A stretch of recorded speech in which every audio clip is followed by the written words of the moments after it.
Today's forecast, 81 degrees under mostly sunny skies. Perfect conditions for a podcast. Good evening, everyone. My name is Alex Chong.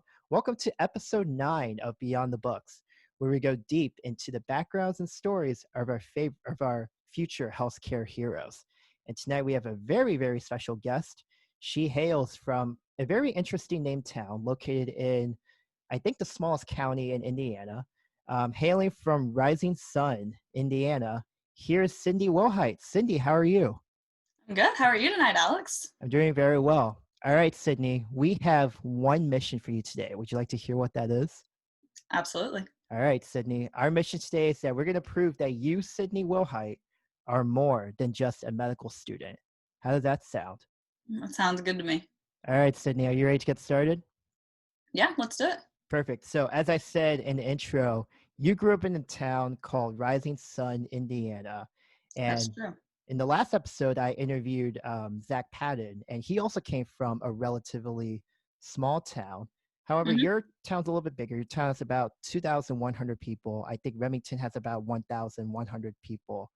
But I kind of want you to start off with the same question I asked him, and just kind of tell me, what was it like kind of growing up in a smaller town located in the smallest county in Indiana? First, I'm impressed that you know it's the smallest county in Indiana. You've really been doing your research. Um, I mean, I feel like it's kind of what people think a small town is like, where like everybody knows everybody and everybody knows everything about everyone. Um, wow, I hate that fountain also. Do you Side really? note. Okay, we'll get into that. But We'll get to that. yeah. Um, but I feel like for me especially, it was kind of different because my parents moved there like after like later in life. They aren't from there, and pretty much everyone else is kind of related or knows each other, so it was a little bit like an outsider, I guess, sometimes. But yeah, there's a lot of good people, and there's always someone that's got your back if you need it. So Yeah, it's nice. But eventually they got to know people because at least one of your parents is a dentist, right? they actually both are, They yes. both are dentists. Yes, I'm sure Mhm. they were able to make their way into the community through that way by being Sure. I dentists. mean, through patients and things like that, absolutely. Yeah. That's actually why they moved to Rising Sun. There was not a dentist prior to them moving there. Oh, So wow. So they that were the was the first. decision. Yeah. My dad is Wow. from like southern Indiana, and he wanted to live in that area. He likes like outdoorsy things and stuff like that. So he wanted land. And so that kind of just like worked out to be the plan. But yeah. Very cool. All right. Tell me what your grievance is about, because I thought this looked pretty cool. I don't know. When I saw it on Google Images, I thought, oh, this is so nice. It's along the riverbank. There's a little river walk and everything. But what's your grievance against this fountain here? It's ugly. Are you looking at it? It looks like someone took it and drug it out of the nasty river and just pulled it up there and put it on the side of the street. Um, yeah, it's like a whole dilemma with the town, kind of like it's Oh. really expensive when they did it. And I Hmm. think that it was made out of like copper or some kind of metal at first, but it was supposed to turn that greenish color that it appears to do now. Um, but then they've taken it out recently because the water didn't work anymore or something. I'm not Oh. exactly sure. It's not there. It's just nothing right at this moment. But then like some people in town were so angry, and there's even a Facebook page like bring back the fountain, and there's a lot of mixed opinions. I just think it's ugly. So And I think, you're pro take away the fountain. yeah, why don't you just put like a fountain that just shoots water out? I don't know. That's true. Like when I said that this looks nice, I was more talking about the rising sun, like little picture at the bottom. Yeah, yeah. But yeah, even when I look at this, I can't tell what that fountain is, to be quite honest. Well, it's a tree, but personally, I think Oh, it's a it's tree. trash out of the river, but I don't know. But yeah, no, the riverfront is pretty nice there, and there's a nice walkway and stuff. And I've like run by there and run those stairs and things and stuff sometimes. So that area is fine when the river's pretty at least, but Got you. it's kind of gross sometimes. So speaking of Rising Sun, kind of the local scene there, there's actually a website for tourists, and I kind of looked at the restaurant section. Yeah. So tell me if any of these places you enjoy eating at. Do you enjoy getting pizza from Snappy Tomato? Do you enjoy getting breakfast from Jack's Place? Do you like the ice cream from Patty Wagons? Like, what's your take on kind of the local food there? Snappy pizza. I haven't had it in a long time. We used to get it all the time when I was like in high school because they have like this big beast pizza. I don't know if you know what I'm talking about, but No, it's I have like no idea what you're talking about. it's the biggest pizza you've ever seen in your life. Like it's comparable to like 3 large pizzas, I think. Okay. I'm not sure, but they would get it all the time. And like for sports teams and stuff, we got it for basketball all the time and things. It's average pizza. It's fine. I It's haven't been fine. there since high school, if that tells you. Okay. It's not like a restaurant. It's just carry out. Got you. Um, what was the second one you mentioned? I said Jack's Place. I think it's Oh, like a Jack's breakfast Place. place. Yeah. A lot of people really like it. It's very much like a hometown diner feel. Um, I It's It's okay. okay. Yeah. I wouldn't choose to go there, but I go there sometimes with other people. It's a lot of older people like go there like every single day to like gossip and drink their coffee, just Mm-hmm. like I think you would expect. Mm-hmm. The Patty Wagon, yeah. I mean, I love ice cream, so Yeah. I can't complain about that. Yeah, and it's right down on the river, so sometimes get ice cream and then like walk down and sit on the river. So Was there another place that I haven't mentioned I used to like to go to when you grew up there?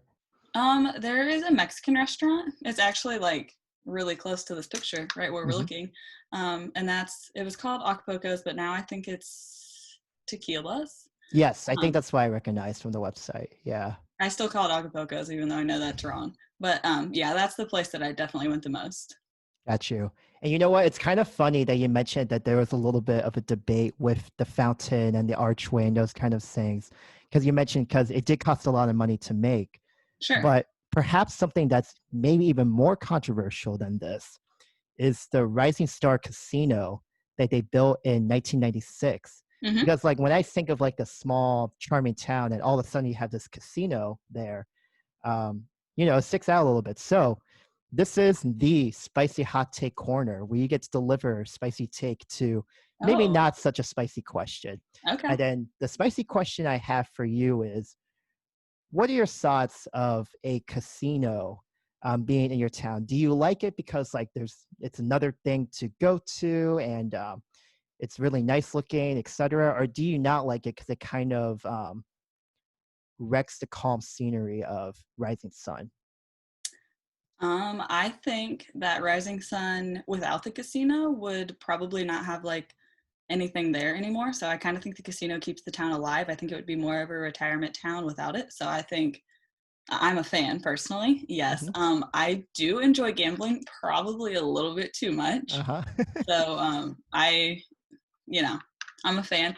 Also, I worked at the golf course that is owned by the casino for 5 years. So they employed me Mm, for a long time. So definitely got to say I'm a fan of that. And yeah, I mean, it gives you something to do. And it does have like a restaurant inside of it, which is nice. It gives you like one more place since there's pretty much, as you notice, not much in the town. So yeah, is I'm there a fan. is there something that people don't quite, because I can imagine that a golf course is pretty hard to maintain and manage and keep it running. Is there something that is a lot to do as far as like upkeeping the golf course that a lot of clientele just don't recognize? Oh gosh, yeah. I didn't work on like the maintenance side of things. I was like a cart girl. I got people's bags out of the cars and loaded them up for them, washed people's clubs, things like that, clean stuff, put it away at night. But the maintenance people there, I mean, they're there super early in the morning. They work really hard, late at night sometimes. Yeah, just a lot of maintenance and a lot of time. And the golfers do not care like in the morning, like if they're still mowing like the green somewhere and the golfers catch up to them because they're playing so fast, they'll just like hit it straight at the people working. Oh my So, gosh. people aren't the nicest. But in the town though too, I don't know if you knew this from looking it up, but the town on either side of us too both have casinos also. So from where like my house, this casino is less than 10 minutes, but there's 2 other ones less than 30 minutes from me also, because it used to be the law that they all had to be actually in the river to technically be a Mm. casino. And so Huh. there's just a bunch of them down there. I don't know, some loophole, right? If you put it on a boat, so it's like literally on a boat in the middle of the river still, but it doesn't Yeah. move anymore. Is it called like Grand Victoria or something like that? Grand Victoria is the former name of Rising Star. It got bought out Oh, by okay. a different company, but Hmm. there's Belterra that's on the other side in Switzerland County. I think it's in Florence, Indiana. And then in Lawrenceburg, there's Hollywood Casino, which used to be Argosy. I don't know if you saw any of that when you were looking it up, but I have not. So you're saying that there's 3 casinos in the smallest county in Indiana. well, only one of them is in Ohio County, but Ohio Oh, County is so small that everything else is very close by. got you. So even though it's not far of a ride, It's still technically in a different county. Yeah, absolutely. Ohio Gotcha. County is like very, very, very small. Gotcha. And yeah, where how was the clientele at this golf course? Were a lot of them kind of fussy, or were they all pretty nice? Or were they just kind of like indifferent towards employees like you who are just kind of managing their stuff for them? You get a little bit of both. So, like a lot of the clientele there are people who get to play for free because they gambled so much and basically lost so much money. So Yeah. then they kind of are entitled. They're like, "Well, I gambled this much money last night, so I deserve this." And I'm like, "I didn't force you to throw your money on the table. Like that's your problem." Yeah. Um, but then we got a lot of they have like some packages where you can stay at the hotel and stuff too, and so there would be a lot of bachelor parties. Hmm. Um, they are very wild, very inappropriate. The old men are very inappropriate too. Oh no. But there's some like members who would just be there every day who are really cool and stuff. And like the job I worked for tips, so you got to put on a Ah. smile no matter what anybody says to you, and just act like it's great, even when these old men are hitting on you and being super creepy. Yeah, that's the name of customer service, isn't it? It is. It Yeah. teaches you a lot. Did you? Yeah. What was one of those things that you've learned from that experience? I feel like just how to deal with people, even like how rude they are or however they Hmm. treat you, just to always be like, act like you're having a good day and act happy and say something nice and just like find little ways to like talk to people or like you see like, oh, they have a team thing on their clubs or they have this, like if you get talking to them, that's how you make your money. So Got you. All right, Sydney, let's move on to the next topic here. So you were saying that how like kind of everybody knows everybody in Rising Sun. So maybe without a doubt, they were talking about the success that you were having at Rising Sun High School. A couple of things. You were valedictorian of your high school class, which is awesome. And you mentioned that you used to play basketball, and I think you mhm, also ran cross country as well. But perhaps the biggest sport that you had was softball. So I kind of want to talk about that for a little bit. sure. So go Shiners. And according to your profile here, you were doing quite well. You had a .345 average. So you were absolutely just raking it on the field there. And you also played three positions: shortstop, catcher, and third base. Hmm. Was there one? Well, first of all, I'm kind of curious why. What led to the situation where you kind of had to juggle those three positions at once? Sure. So starting out, catching was my favorite, and that's what I played on my travel team that I played with in the summers. And so that's where I started my freshman year. And I played there like the whole season. Oh goodness, Mm. throwback right there. Yes. Um, but then we didn't really have any strong infielders, I guess, like to play shortstop and third base when I became a sophomore. And there's a girl the year below me who is also a good catcher, but she wasn't like, that was her pretty much only position that she played. So gave that position to her so that I could take a different position for the team. Which, at the time, wasn't my favorite thing in the world to do, but I enjoy just playing whatever I got to do. I played third base very limited. Ended up trading with another girl. We just traded positions there, but Got you. So more of a temporary role there. yeah, because I think we traded because I had a better arm and shortstop was like a farther throw to first base. So Got you. But you were mostly catcher, right? Or at least that was your favorite. that was my favorite, but I only played that really my freshman year, I think, and then I think sophomore, junior, senior year, I played shortstop pretty much all the time. Got you. So help me understand as like a non softball or even non baseball player. Hmm. So what's can you kind of break down the kind of communication that needs to be had between a pitcher and a catcher, because you're just flashing, fingers and certain signs and those kind of Sure. things. You got to make sure that the opposite team doesn't read your signs. So can you kind of explain the complexities of that maneuver? Yeah, I feel like the most important thing is having a pitcher and catcher relationship that like where you know the person really well. Like I can look at your face and I can know like you're annoyed, you're not going to throw that pitch, like you're not even going to listen no matter what I say. So just kind of knowing like what they're expecting, and just in terms of like trying to make sure that no one steals your signs. I mean, like always using my glove to put it on like the one side of your leg to kind of block that, and just keeping your hand Oh, as far um, back as you can so that it's not out in the open. But the pitcher catcher relationship, I feel like, is the most important thing in communication there. You got to make sure it's somebody you like, because if you don't, does not work out very It doesn't well. work out. um, yeah, and can you kind of explain too, like, how do you decide in your mind, like, what pitch and where to throw it on the plate and those kind of things? Because you're kind of the one at least suggesting a recommendation at the very minimum.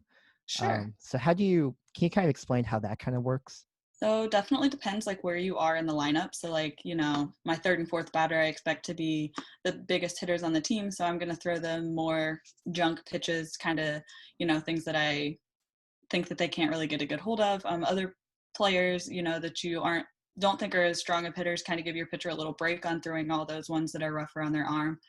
Um, just kind of trying to remember, like, okay, I remember this girl last time hit an inside pitch really well, so like she's not going to get another one or whatever like that. And then coaches were a big help with that. They'd keep a whole record of like every pitch that the pitcher threw and what the result of that was. So then they, just kind of going off that, I feel like was the biggest thing is just knowing who the player is. And at least in high school, you see the same people a lot of times where I start to remember, I'm like, oh, I know this girl. I know she hits this pitch well, so she's getting every pitch in her eyes or whatever, thing that I know she'll chase. So it's just a lot of studying the players, I guess. Yeah, a lot of memorizing too, Mm-hmm. recognizing which where the cold zones are, where the hot zones are, and all those And kind it, of yeah, things. definitely depends on the umpire too. Like if they're giving you one side of the plate or the other, you're going to utilize whichever one you can get more. So So do you have a list in your mind of like, oh, this umpire has a very narrow zone, or this sure. umpire it's very Or I'm like, wide? oh, this umpire loves the outside corner, so like we're going to go for that. Whatever it may be. Yeah, absolutely. And is it better to have an umpire with a wide zone or a narrow zone for Well, like it depends your if you're the pitcher or the batter, I guess. right, So right. I prefer, always for me, just someone who is fair. Like, give me the corners, the edge. I want it to count as a strike, but Mhm. like nothing that's unreachable, I guess, either direction. So, Right. And I guess be consistent too, right? Making sure it yeah, stays the just same. consistent both ways. And that doesn't seem to work out very well. But it's really hard. I've been an umpire, and that's a tough job. Oh, you're an umpire as well. hmm I Oh, did okay, that very sometimes in the cool. summers, like for little leagues. But some of those parents still are, they are very serious. Do you have one story in mind that you kind of remember? Um, Yeah, I can remember one time there was a situation where there was like a person running the bases got hit by the ball. Okay. And so, then one of the parents was like arguing with me about whether I was the field umpire at this point, arguing with me about what the right call was on this, blah, blah, blah, blah, blah. Just like absolutely screaming and whatever. And then Wow. they were really mad. Then it was actually my high school softball coach who ran the leagues, and he came over and was like, no, like she was right. And then they were just even more mad because they were just mad that I was right, I guess. So what's the rule, right? They just go to first base, right? Isn't that the rule if they get hit by a pitch? Well, if you get hit by a pit or no, hit by like the Oh, batter a hit the ball, throw. the Oh, I person was see. going from first to second, it was off the bat. And if you run Ah, into it, like you're out. So got you, got you. Yeah, because that's interference, kind of, right? exactly. Exactly. Got you. Which it's a hard thing. Like sometimes you don't see it coming. It happens to everybody, but it still doesn't change the call. Got you. Yeah, that's interesting. You got to see both sides as like the actual catcher Yeah. and also as the umpire as well. Yeah. And Yeah, the little league pitchers are like, gosh, they're not good either. So it's like, how big do I make my strike zone? just Because make it I as gotta wide as leave at some possible. point. Otherwise, it's just gonna be like four balls, like the Yeah, entire and then game. like that's not fun either. At least when you um, have a coach pitch one, then the coach gets to come in and throw something that someone can actually hit. So I preferred that. Got you. Can you explain to me what it was like being on the same team as your younger sister? Because I think your younger sister was with you for, I think, 1 year. hmm And then she played second base, shortstop, and outfield. So she played three kind of different positions. But what was it like having your sister on your team? What did it help that like you have someone support there? Or was there kind of more of a rivalry there? No, not a rivalry at all. My Mm. sister and I are like best friends. So I almost brought this up earlier when you were asking about softball. Her playing there was definitely an awesome experience just to get to be on the same team and like we won a sectional together and a regional, and so just those experiences. And she was injured actually most of the season, so that was her freshman year, my senior year. But she broke her hand, but then she was Oh, back at the wow. end of the season and got to play like all the playoff games and stuff. So it was awesome, I have to say. No rivalry. Good, good. And there were a Yeah. couple sets of sisters on the team. So Oh, really? mhm, Oh, very cool, very cool. And yeah, she seemed to have a full 4 years as well, just like you did as well. So that's really, really cool. she did. All right. All right, let's get out of high school, Sydney. How does that sound? Absolutely. Okay. We'll leave So that in the past. but a really cool pass nonetheless. Sydney, would you like to play a game? Oh, absolutely. All right. So I was talking with your boyfriend Bryce, who we will talk about later in this podcast. Oh, And you know, I was goodness. kind of asking like, is there like a TV show or like a movie or maybe a certain food that Sydney really likes? And his answer was chicken tenders. Can you I knew you were going confirm? to say that. Can you confirm this with me? So you're a big I fan of can chicken tenders? absolutely confirm chicken tenders. All right, but we all know that chicken tenders, the chicken itself is only half the equation here for a good Oh, chicken sure. tenders meal. You gotta have a good sauce with the chicken tenders, otherwise it just doesn't work. So we're gonna play Rank That Sauce. I have a list of sauces here that are classically aligned with chicken tenders. But Okay. however, feel free to add your own sauce if there's another sauce that you feel like you even like I'll more. see what you've got first. Yeah, let me pull up the screen here because I made a little slide. Can you see this, Sydney? Oh, you're so organized. Yeah, so I have a list of sauces that I found. Some of them I saw were odd, but like maybe it's normal and I'm just I think gonna I've know got some that's hot good. takes about some of these already. All right, so yeah, take a minute there to look at the sauces here, and I'm gonna ask you what do you think third place goes to, what do you think second place goes to, and what your first place goes on here. So yeah, we got barbecue sauce, honey mustard, for those of you listening, ranch, sweet and sour, ketchup, regular mustard, buffalo sauce, mayo, and gravy. All right, so you think you got your top three in mind Absolutely. here? All right, Sydney. So what is your third place bronze trophy chicken tender sauce? I'm probably going to get judged for this, but I'm going to say ketchup. Ketchup. Okay, it's a classic one. All right. Yeah. Maybe better known for being with French Fries. fries. Yeah. All right, so give us a take. Like, what is it about ketchup that goes so well with chicken tenders? I mean, I feel like it's just classic, right? Like it goes with my fries. It can go with pretty much anything. So like, and I'm kind of picky, I Mhm. guess. So like a lot of the sauces on this list, I would You would not not. do it. I would not eat. I'll get to that in a minute. Okay, yeah, we'll get that in a second. Okay, so ketchup's number 3. All right, what's number 2? What's I'm the gonna say silver honey plate? mustard. Honey mustard. All right, very Yeah. cool. I love honey mustard. I put it on a lot of things. I feel like that's pretty.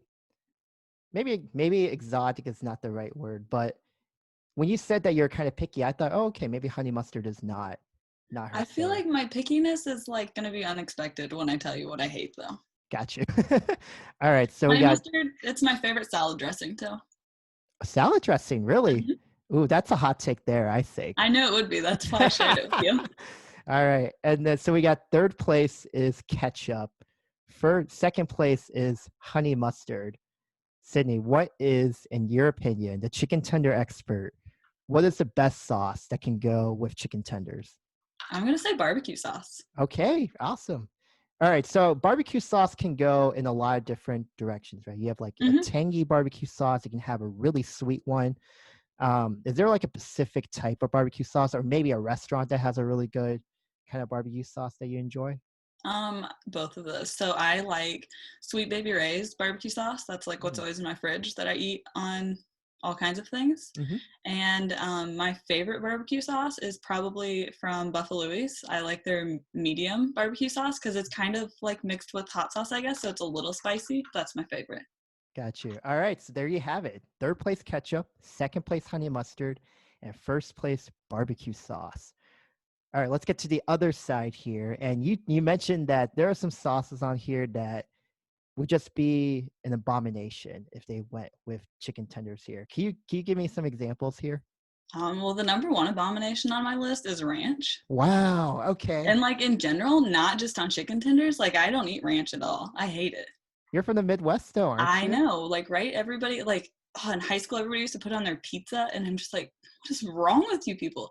I don't know. I just don't even like the smell of ranch. I don't even Hmm. like to look at it, and just don't want it around me. Okay. Is there another sauce on here that you're like, why? Like, why? Like, Mayo. yeah, that was an odd one for me too, to be fair. I mean, definitely weird on chicken tenders, but I just don't like it in general. And this is probably a hot take also. My least favorite thing about mayo is the noise it makes when you spread it on a sandwich. I didn't think about that, but now I'm thinking about it. That's very fair. That is very fair. Okay, so the last question I have about these chicken tender sauces. So, these are like the basic sauces here. Hmm. But if you really wanted to, you can get super elaborate. You can have like avocado ranch, or you can have garlic parmesan, or you can have, I don't know, like Asian zing sauce or something like that. Is there one kind of like fancy sauce that you kind of enjoy, or do you more enjoy just the classics here? I am probably just gonna stick with barbecue like all the time. Yeah, especially if it's Because I'm medium picky and barbecue. like I don't know, it's just a classic and it's good. And pretty much anywhere I get barbecue, even though it's different everywhere, like I still enjoy it. So it's a safe bet, I guess. And do you have a go-to place to get your chicken tenders? I really like Chick-fil-A, but that's Chick-fil-A, kind of yeah. basic. Chick-fil-A is really good. Do you like the Chick-fil-A sauce? It's okay, but I It's still okay, use barbecue but you would sauce. still use barbecue. All right, there you have it. Those were a lot of spicy takes in this episode so far. I'm enjoying this. So there you have it for the chicken tender sauces here. Gonna stop sharing. All right, so we're going to move on to actually, we have a second game on here Oh, sweet. because you have this tendency to run into these famous athletes. And I just kind of want to know the backstory of each of these things. So I'm going to show you a picture of an athlete that you met. And then I Okay. just kind of want to know, like, how did this happen and what was it kind of like meeting this athlete? Okay. Okay. So this first one is from 2014. He is, I think, at least for our generation, one of the biggest IU basketball players that This is has my husband. passed through the building. Apparently, it's Sydney's husband. Sorry, Bryce. Um, He knows. he knows. Okay. Yeah, I'm going to show you the picture here. Obviously, I am talking about Victor Oladipo. So, Sydney, how did this occur? This is so cool. I look so young in that picture. But yeah, so my high school softball team came to IU to watch softball and baseball games. And this is like where the fields used to be before they were so fancy as they are now. But he just happened to be there watching the games. And so I went over and was like, can I please get a picture with you? I love you, you know. I did not say I love you. I'm just kidding. But Yeah, he was super chill and cool as I imagined him to oh be. yeah, he was super nice. I know Derek Elston was there too. This is Mhm. funny. So my coach like loved Derek Elston, and then he like my softball coach. He used to write him letters and mail them to him before every game. Do you really? Yeah, they Oh like wow. became kind of friends. I guess I don't know. He's a really nice guy too. Gotcha. So he responded to these letters. Yeah, yeah. Oh, cool. Very cool. That's very, very cool. All right. So there's Victor Oladipo. And you My future actually, husband. yes, your future husband. You gotta get that in there. But you actually are so lucky to run into two IU basketball players in the same year, 2014. This one, maybe not as well known as Victor Oladipo, but you did run into him right outside of Urban Outfitters Hmm. on Kirkwood Avenue. So, Sydney, what was it like meeting Tim Priller He's of so IU tall. basketball? Yeah. Yeah, that's my freshman year roommate too. That was actually right after a basketball game. We were going to get food or something, and he was just walking down the street with his girlfriend, and we got her to take a picture of us. Did you also tell him I love you? No, but I mean, I did chant Tim Preller plenty of games. So Oh, did you? Oh, very nice. Very, very nice. So, yeah, you have this tendency to run into these athletes here. So, was it kind of for both Victor Oladipo and Tim Priller, like, was it a little bit nerve wracking, like walking up to them? Because, like, I don't know, like if I saw them, I would get a little bit nervous of like trying to talk to them, or was it like, oh my God, it's him, and then just kind of dash towards the player? I guess I just kind of like had always heard that I guess the basketball players, at least at IU, were pretty nice. I think when Mhm. Tom Green was the coach, he kind of forced them to be. So I Ah. guess I wasn't super worried about it. Um, I think my roommate's actually the one that went and hit up him, but he wasn't like the most popular person anyway, so I wasn't Mm. too, especially because this was pretty early, I think, before like people became a big fan of his later on. So I don't know. I just assumed he would be nice and didn't worry about it. Maybe I should have. No, but I think they're both, from what at least I see on like social media and things, they seem to be really nice people. So, Yeah.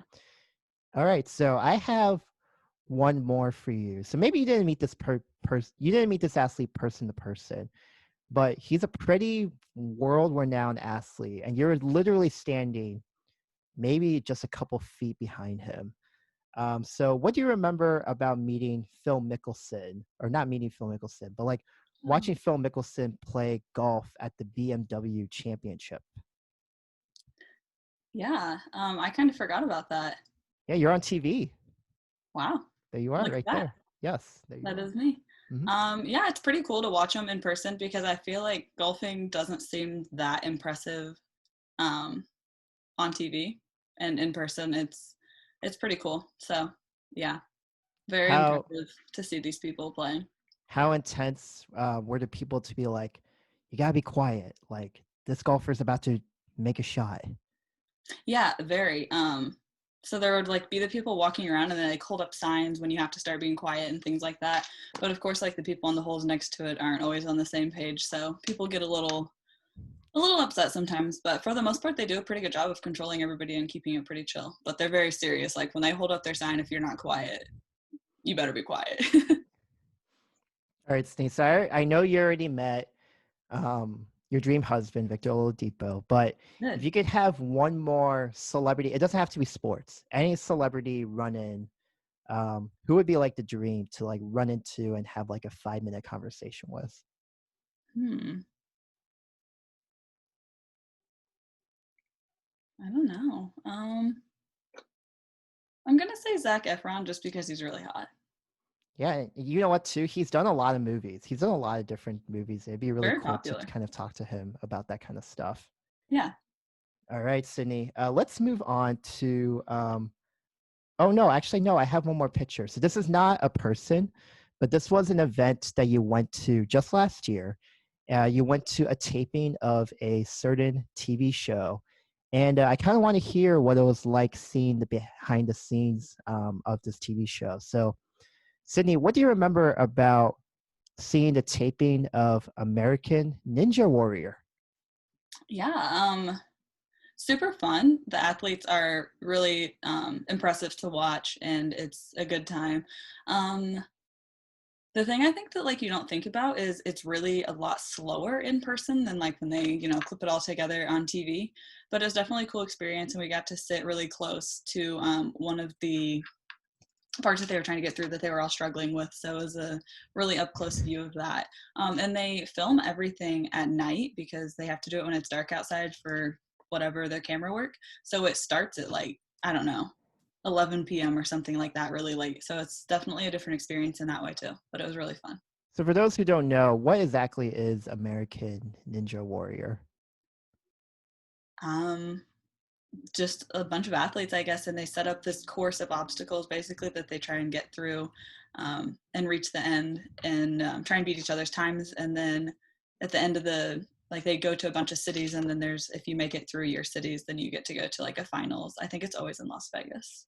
But Got you. And I know like a lot of your family went along with you and Kyla in this picture. So was it was it your doing that got you to the taping, or was it another family member that got you there? um, my sister-in-law's uncle is actually the executive producer for American Ninja Warrior. Oh wow, no So really. she got us the tickets. Yeah, Wow, that's awesome. I know. It's pretty crazy. And Sydney, do you ever have the dream of competing on American Ninja Warrior? I'm not going to say no because I think it would be really fun. What I'd would give you it a think? shot. What would you think would be of the obstacles that you saw during this taping? What hmm would you think would be the toughest obstacle for you to clear? I feel like it's going to be at the end. I feel like there's always like an upper body strength one, Hmm. or like they have to, like move something up a ladder or something like that. And I feel like by then, like I'd be tired. And I think that's, especially, I think the women seem to struggle a lot more because of like their arm span and things like that too. So I definitely think that'd be the hardest part. Gotcha. So keep an eye out. Maybe Sydney Willhite will be on an episode of Yeah. American Ninja Give Warrior in me the a few future. years. Yeah, absolutely. Absolutely. Okay. Now we can be done with this portion here because I do want to move on to another topic here. So let me get Okay. rid of this photo. Okay. So I got to say, the Willhite family knows how to travel because you guys have been to a lot of cool places as a family. But I think the one place where you guys go to the most is a little place called Holden Beach, North Carolina. You're gonna make Uh, me sad. yeah, so you guys have been there quite often, and you guys have been there since as far back as I can reach, 2011. So at least 8 years, 8 9 years now. So yeah, what can you tell me about Holden Beach, and why is it so? Why is it a frequent destination for the Willhite family? First, I'm sad that you're letting everyone in on my secret favorite beach. I Oh. don't want people to know about it. No, I'm just kidding. Second, I'm sad because my whole family is there right now, Oh, actually. really? Okay. Yeah. So I wish I could go, but I couldn't with all the school things going on and whatever. And I had to get my TB test read on Monday. And then I looked into getting flights after that. And the shortest one was like 27 hours. And it's only a Oh, 12-hour drive. goodness. So like that doesn't even make any sense. Right, right. Um, so 2011 is the last, but I was definitely there. I don't know. I've been there so many times. Since my parents started going there before I was even ever born, Oh, but I wow. was there like as an infant and things like that. So my grandma would always pay for everybody to go on vacation, like the entire, like my mom's whole side of the family. And so we would all just go there every year. That was kind of our time because, you know, we don't all live enough close together to see each other enough. So that was always one time a year where like we got together and spent an entire week. We used to always do the 4th of July. That was like the classic thing that we did. We got away from it for a couple years and stuff. But it's just kind of a family traditional thing. So yeah, I know like my family's there this week, and there's actually 2 houses. And, like my aunt and uncle are staying in the same house as my parents, and then my other aunt and uncle are in a different house. And like all my cousins are starting to have kids, so that's really fun too, watching all the kids be there playing and stuff now. But I bet I've been there at least 15 times. Um, Yeah, it's a quite an awesome place. So, yeah, yeah, it can you kind of describe Holden Beach a little bit? Like, is it yeah. like, yeah. So it's not a touristy place at all. Like there are no high-rise condos or anything like that. Um, it's all just houses along the beach, and so you just rent out like a whole house, and then the beach in front of you is like private beach. And there's some across the way like on the canal, and because Holden Beach is like a little island, you have to like take a bridge is the only way to get to the island from the main area. But I mean there's not much there, which is why we like it, because we just enjoy spending time with one another, hanging out on the beach, just doing nothing basically. So it's yeah, if you enjoy those kind of things, it's a really good time. Yeah, I mean, that's such a great point because I think a lot of people, I mean, me myself included, like we over focus a lot on like the place itself. Like, oh, it's got to have all these like bright neon lights and like just hustling and bustling in every single corner. But sometimes, no, sometimes it's more the people that you're with. Yeah. And Yeah, it's cool that you guys had this tradition for such a long time. While you're at Holden Beach, was there like some sort of tradition that like the Wilhite family does every single year that you guys go to Holden Beach? Um, no, not necessarily. It used to always just be tradition. We'd go out to eat like one night the whole time we were there. And other than that, that's pretty much like the only time we ever did anything besides just everybody hang out on the beach. As I got older, we started renting a house with a pool also. So then like we'd hang out in the pool all night long pretty much. Oh, cool. Go Very crab cool. hunting at night. That was always a good time because someone would always get really scared. So Oh, crab hunting. yeah. Talk about that. What? So you guys just kind of look out for crabs on along the beach or something? Yeah. So, I mean, just like kind of an excuse to go take a walk late at night, I guess. Um, and just try and find crabs, and then we would try and catch them in nets or just like with our bare hands or whatever we could, put them in a bucket, take them back and show people, and then we just go Just throw it put them back back. out on the beach. Like there was really no reason to do it. I mean, we put them right back where they came from just to Yeah. see how many you could get, or like who could get the biggest one basically. And what's the biggest crab that you've ever personally caught? Most of them are pretty little, Huh? I would say.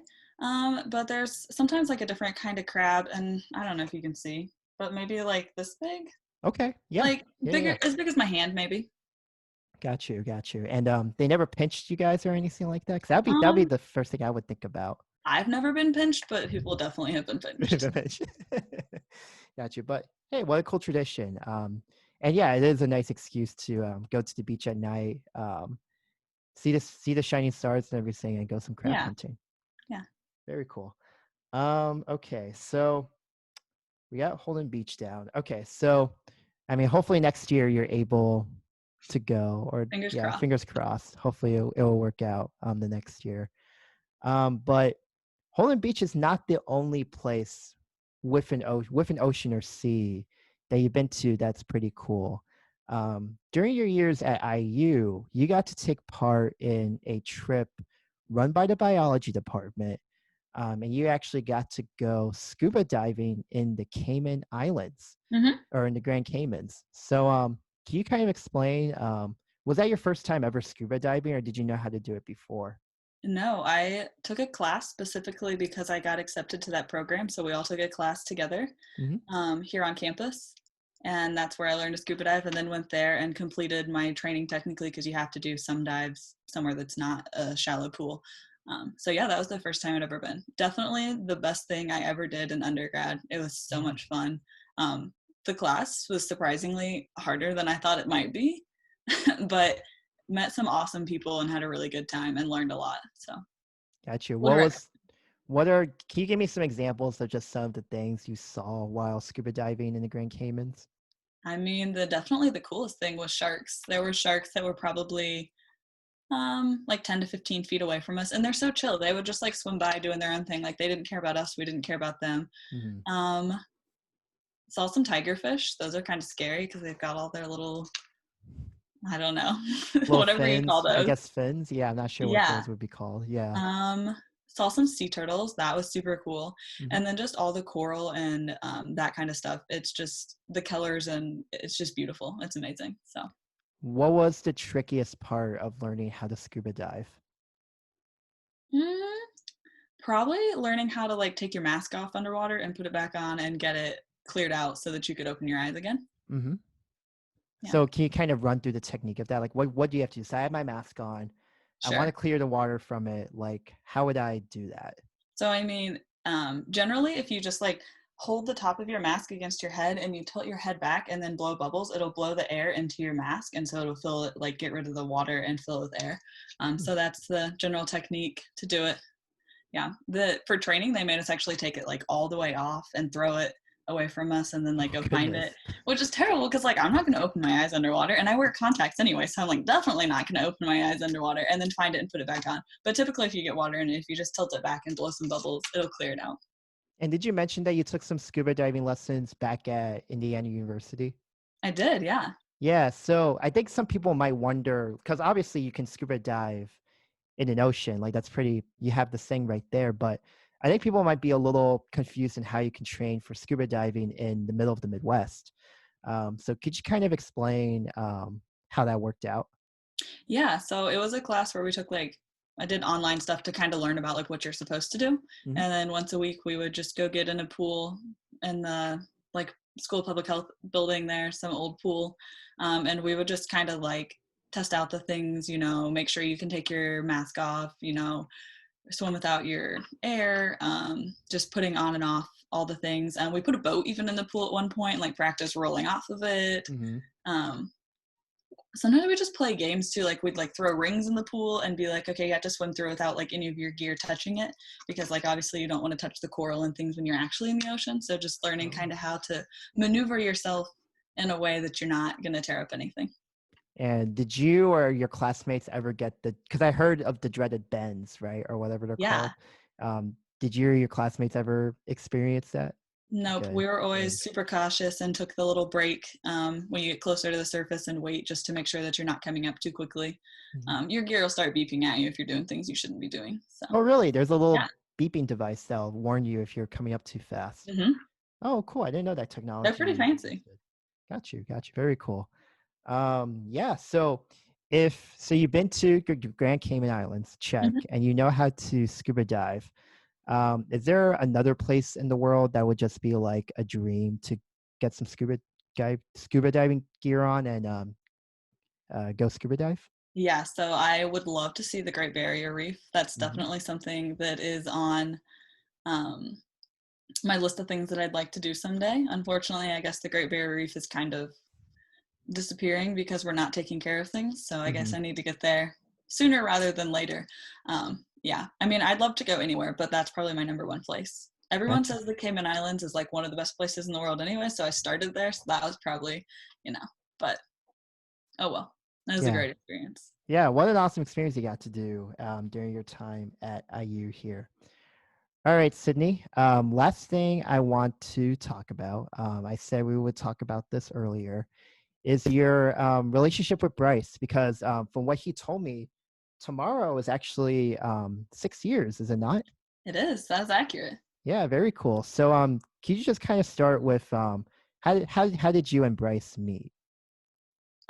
So we went to school together since kindergarten, I guess. Hmm. We never knew each other until high school, which is weird because there's like no one in my class. I'm not really sure how we didn't know each other. Hmm. And I was friends with people he was friends with, but so we became friends in high school at some point, and we were just always best friends throughout high school. And then we were going to college and kind of just decided let's go on a date and just see what happened, because if not, like, you're going to Ball State, I'm going to IU, things are going to change anyway. So we just went for it, and yeah, here we are 6 years later. So Yeah. Yeah, yeah. and I actually have a picture of you guys from, Oh goodness. I'm gonna assume it's the first prom in 2013, and he had an interesting attire. So I kind of want This is to. going to be the white It tux. is the white tux. Yes, it is the white I tux. hate the white tux. Yeah, you don't look too pleased in that picture anyway. I have a lot of thoughts. It's a bold Yeah, choice. It is a bold choice. because he was insistent that he couldn't wear, because my dress, it looks pretty not that dark there, but it was like kind of navy color, and Uh-huh. like was insistent that black wouldn't match with it, and I'm like, Mm. fine, then wear gray. Somehow we ended up with white. It's okay. My dad at my uncle's wedding, he also wore a white tux, and I just don't I don't vibe with it. It's not a yeah, good look. yeah. I mean, I think it's to like be different, be unique, kind of be the conversation, I guess, of the occasion. Yeah, and then I don't know, you can kind of tell in this picture. He used to tan a lot, and he tans really Uh-huh. easily. And Uh-huh. so then he's like tanning and he's wearing white, and I'm like, I can't tan. I'm like the whitest person ever, always, anyways. Why are you doing this to me? It's And literally the opposite. yeah, like he walks out in the sun and he's like bronze, and I walk out in the sun and I'm like red and my skin is peeling off the next day. So it's not fair, but All right, Sydney. So obviously, 6 awesome years, which is very, very cool to see. But something I'm curious about, because he is not in any healthcare field whatsoever. right. So is there something about med school that you kind of had to explain to him, whether it's like what you had to do every day or something like that? Yeah, I still have to explain it every day because he doesn't listen. Um, just like I don't think anybody can understand it unless they're actually doing it. And so Yeah. that's the nice thing about having friends like you. But just like no one believes like that you're really doing things as many hours a day as you really are. Or Mm. like how many times I've tried, we actually talked about this, I don't know, a couple days ago. Uh-huh. Yeah. He doesn't understand at all how like the match program works. And he asks me all the time, like, well, where are you gonna do your residency? And I'm like, I don't know. I don't even know where Right. I'm going to apply. I don't even know what I want to do at this point. But like, you get what you get anyways, right? Like, you just pray you get something. But let's flip it to the other side as well. Like, how refreshing is it to have someone that's not in the medical field? Yeah, that's super refreshing. Just nice to have, someone ask you how your day's going and then tell you about their day that's completely different than yours, and just to, gives you a new thing to talk about. So he talks about all these business things where I'm like, Mhm. yeah, okay. Yeah, is it interesting kind of hearing, because I don't know, like when I talk, obviously it's different relationship or just like friends, but like I don't know about you, but like when I'm talking with my friends, I'm like, tell me all the business things. Like tell me all that. I want to hear it all, because like I don't want to talk about what I'm going through in med school. So I, profits. Yeah, like tell me all about the profits and all the whatever things. So do you kind of feel the same way too whenever you're talking to Yeah, yeah. Bryce? I like hearing about all the different things he's doing, and then sometimes when I hear things from other people, I'm like, hey, wait, I know what you're talking about. Yeah. So, you know, Yeah, very awesome. So yeah. awesome that you guys have made your happy early 6th anniversary. That's very Thank cool. you. And yeah, hoping for some happy years ahead on that as well. All right, Sydney, we are almost out of time here. Okay. Yeah, so this has been a good episode. We talked about a lot of good things here. I'm not sure if there's something you wanted to something to add about anything that we've talked about. I can't think of anything. I think you got all the good things there are to know. Yeah, absolutely. So there you have it, folks. We have completed our mission today. We have proved without a doubt that Sydney Willhite is more than just a medical student. Sydney, I want to thank you very much for doing this episode with me. I hope this has been a blast from the past, going through all of these things together. Yeah, thank you for having me. It's been so fun. All right. All right, there you have it, folks. Please check out the other episodes available on Cultura. And hopefully we'll be able to have other platforms to the podcast as well, working on currently in audio form. I have an app downloaded, but before that, I need to have a logo for the podcast. So if you're listening to this and either you want to create a logo or you know someone who wants to create a logo, please let me know, and we'll definitely get a partnership worked out from that. So that's all I have tonight, and have a good evening.